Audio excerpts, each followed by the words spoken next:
My name is James Jackson. I'm a citizen of Columbus, born and raised in Columbus, became a police officer, and finally a chief of police. Like most young people during World War II, I was impressed in the movies.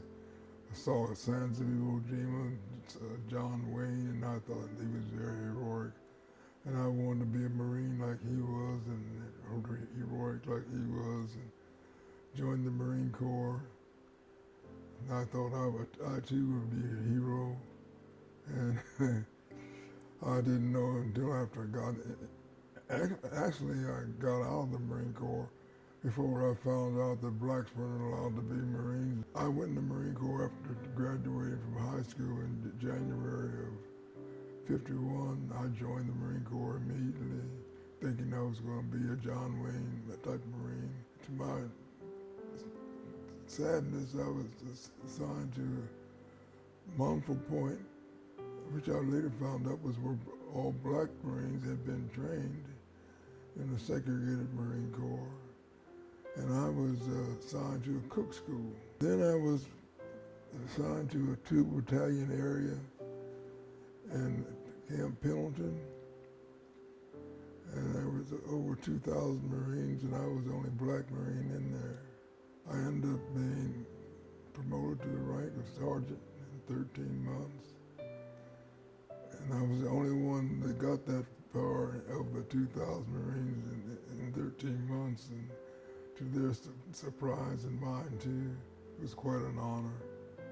Then I wrote to Columbus about becoming a police officer. Columbus was the highly segregated city, as the nation was when I was coming up. And when I was in school, I had some black officers came to the school, and I was very impressed by them, and I thought I'd like to do that. When I first came on board, I would have been tickled to death if I ever made sergeant. Because of the discrimination I experienced, after I made sergeant, I wrote a letter to the chief of police suggesting that a minority recruiting section be started and that I be assigned to it. They didn't do that, but when I made lieutenant, they did make a minority recruiting section start, and I was assigned to it and put in charge of it. As a part of that, I eventually got assigned to go around the country and recruit minorities. And finally, I ended up going to court, testifying for the need. And that's how we ended up with a court order to recruit blacks into the division of police. There was another order to recruit females. And as a result of those two orders, we have now and had then blacks and females in greater numbers in the police department. I put blacks in helicopters. I put them in every area of the police department. I think they're accepted now and expected in every area. I was chief for 19 years, and there were so many things that have changed that I can't really remember.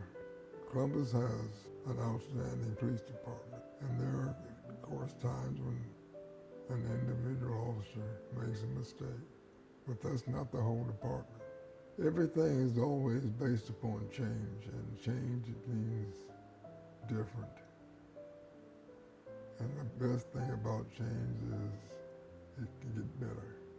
If you want change, who better to ask for it than you? And who better to work for it than you?